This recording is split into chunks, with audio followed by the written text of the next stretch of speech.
Hello and namaste traveler tasdile darsan. Welcome to my new video र मलाई आशा हजुरहरु बिन्दास छ। खुसी हुनुहुन्छ भनेर आज हेर्नुस् म कहाँ आइसकेको छु।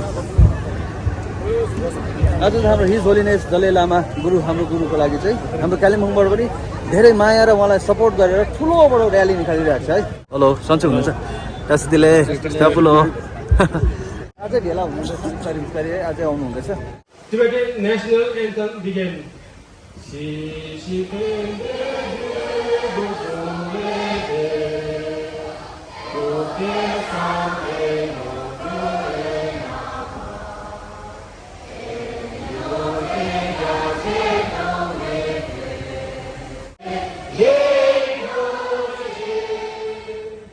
Indian national anthem begins. Jana Jana Mana Adinayaka Jaya Jaya Jaya Jaya He. लगातार संसारभरिले र्याली भएको हुन्छ, विरोध प्रदर्शन भएको हुन्छ र यो विरोध प्रदर्शनमा आज हाम्रो श्रद्धेय एमएलएज्यू सभासद अनि हाम्रो जति पनि यहाँका कालिम्पोङका नेतृत्वगण रहनु भएको छ, म स्वयं आएको छु। हामी हिन्दुजममा छौँ तर दलाई लामा जो छ उहाँलाई हामी आत्माले सम्मान गर्छौँ र उहाँलाई हामीले स्नेहपूर्वक जो उहाँप्रति यसको घटिया नीति गरेको छ यो माथि हामीले निर्भर गर्न पर्छ, सरकारले हेर्न पर्छ।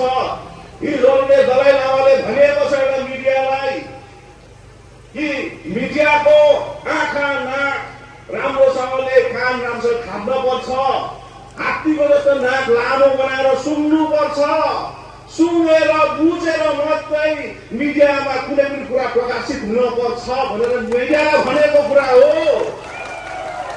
तर यो कुरालाई याद नगरेर किसिम गरेकोलाई मात्रै ब्लर गरेर त्यो ब्लर गर्दाखेरि पनि त्यहाँ ब्लर पिक्चर हटायो भने जतिको डिस्टेन्स छ त्यसमा दलाई लामाज्यूले उहाँलाई टर्मसप गरेको छैन। किनभने त्यति बेला हामीले अर्को भिडियो हेरेको थियौँ जो support of his holiness Dalai लामाको पक्षमा भिडियो प्रकाशित भएको छ, जसको फुटेज मेरोमा पनि छ, स्क्रिन रेकर्डिङ गरेर आएको छु। हिज होलिनेस दलाई लामाले टर्मसप गर भन्दाखेरि यसो गर दलाई लामाले जिब्रो निकालेछ, नानी अगाडि आउँदा खुट्टा भित्र हालेको छ दलाई लामाले। सो हाउ दलाई लामालाई किसिम गरेर टर्मसप गर्यो? यो कुरालाई विशेष साइबर टिमले याद गर्नुपर्छ, जस्टिस हुनुपर्छ। यो कुरामाथि धेरै भित्र बसेर निर्भर गर्नुपर्छ अनि जसले जो मिडियाले प्रकाशित गरेको छ जोसुकै होस् ऊ माथि भारतको अधिनियम अनुसार दण्ड ठुलो अपराधको दण्ड भएको हुनुपर्छ। अनि लुकेर होइन सर्वसाधारणको अगाडि यो दण्ड भएको प्रकाशित हुनुपर्छ। अनि म आग्रह गर्छु आजको दिनमा बौद्ध धर्म अनि दलाई लामामाथि विश्वास गरेको मात्रै जमघट भएको मैले देखेँ, अलिक मन खल्लो लाग्यो। तैपनि हाम्रो एमएलए स्वर्गीयज्यू उहाँ धर्मले क्रिस्चियन भए पनि उहाँ आइदिनु भएको छ, उहाँलाई धेरै धेरै धन्यवाद छ। हामी आफै पनि हिन्दू धर्ममा छौँ, हामी यहाँ संलग्न भएको छौँ र भोलिको दिनमा यो र्याली बन्द हुने छैन। यो र्यालीलाई अब आउने दिनमा जबसम्म जस्टिस जबसम्म यो क्लियर पिक्चर हुँदैन र दण्ड हुँदैन, किनभने दण्डितलाई दण्ड दिनै पर्छ। किनभने हिज होलिनेस दलाई लामा कहिले पनि त्यो कुविचारको व्यक्ति नै होइन, किनभने उसले जो शान्तिको प्रतीक शान्तिको दूत छ, जसले यो संसारमा भारतमा कालिम्पोङमा मात्र भनेको संसारमा यसरी काम गरिराख्नु भएको उसको ब्लेसिङ लिनलाई हामी यति टाढो 1 किलोमिटर टाढोबाट पनि उसको ब्लेसिङ पाउनुलाई आतुर भएर टाढो नमस्ते गरिरहेको हुन्छु। त्यो नानी नजिक जाँदाखेरि सायद त्यसलाई दुष्प्रचार गर्ने प्रयास गर्दै गरेको हो। त्यसले गर्दाखेरि म आशा गर्छु आउने दिनमा बौद्ध धर्मको टिबेटन समुदाय मात्र होइन, अरू जग्गाले गरोस् नगरोस् कालिम्पोङको सम्पूर्ण धर्म एक भएर यसको आवाज उठाएको हुनुपर्छ, सम्पूर्ण आएको हुनुपर्छ। किनभने आज तपाईँलाई टोक्ने बाघले भोलिको दिनमा अर्को धर्मलाई पनि टोक्छ। त्यसले गर्दा सब एक भएर हामीले आवाज उठाउनु पर्छ भन्दै मेरो दुई शब्दलाई यहाँ पनि राख्न चाहन्छु। अनि विशेष एउटै कुरा म धन्यवाद दिँदै मेरो शब्दलाई यहाँ टुङ्ग्याउँछु भने पनि म एउटा शब्द भन्छु, हिज holiness Dalai Lama Long live Dalai Lama! Long live Dalai Lama! Long live Dalai Lama! Thank you. Good to see you.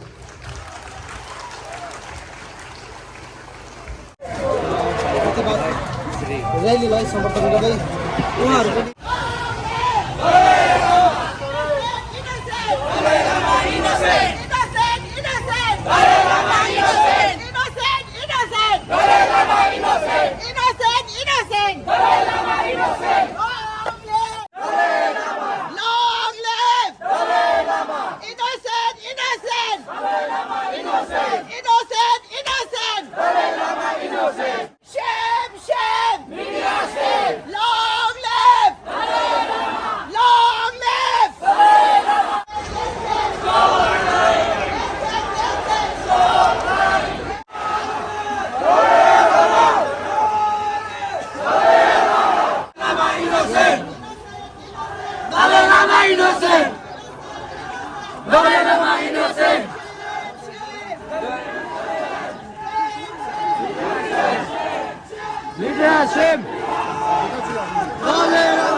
Thank you.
बिना जाने इल्जाम लगाना,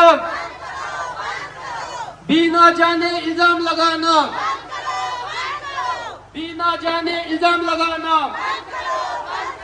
माफी मांगो, माफी मांगो, मीडिया वाले माफी मांगो, माफी मांगो, माफी मांगो, मीडिया वाले माफी मांगो, मीडिया वाले शर्म करो, शर्म करो, शर्म करो, मीडिया वाले शर्म करो।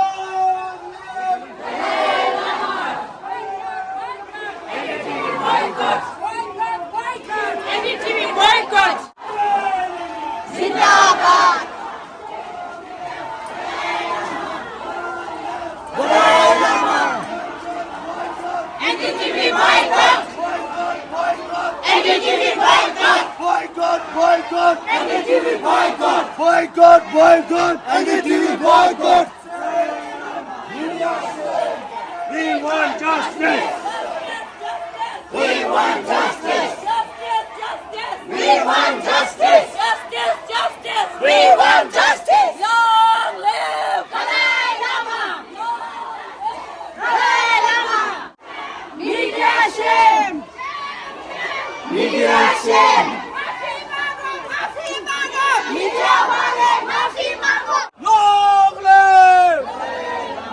Shame, shame. Media shame! Media shame.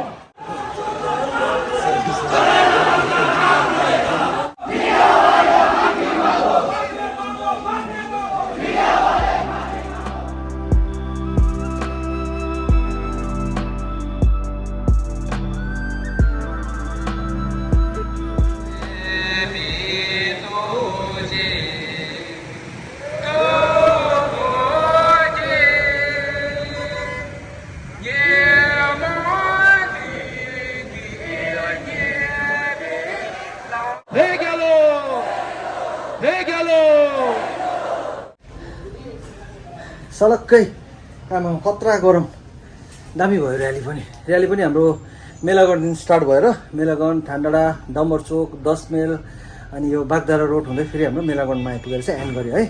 अनि एकदमै दामी भयो र्याली। र मैले त सोचिरहेको थिएँ अस्ति नै है हाम्रो हिज होलिनेस दलाई लामाजीलाई अस्ति दोष लाग्दाखेरि नै हाम्रो कालिम्पोङमा चाहिँ कहिले हुन्छ होला र्याली भनेर मैले एकदम सोचिरहेको थिएँ। आज चाहिँ मैले सोचेको भने पुरा भयो है। मैले नसोचेको भने र्याली त हुनेवाला नै थियो अनि एकदमै राम्रो भयो है। हजुरहरूले पनि कतिवटा जग्गामा र्यालीहरू गर्नुभएको छैन, हजुरहरूले पनि गर्न सक्नुहुन्छ है हाम्रो हिज होलिनेसलाई सपोर्ट गरेर। र आजको लागि यति नै। हजुरहरूलाई कस्तो लाग्यो प्लिज कमेन्ट लाइक सेयर गर्नुहोस्, नयाँ हो भने सब्सक्राइब गरिदिनुहोस्। Thank you for watching this video. Okay बाबा, टेक केयर, पिस, तसिदलाई।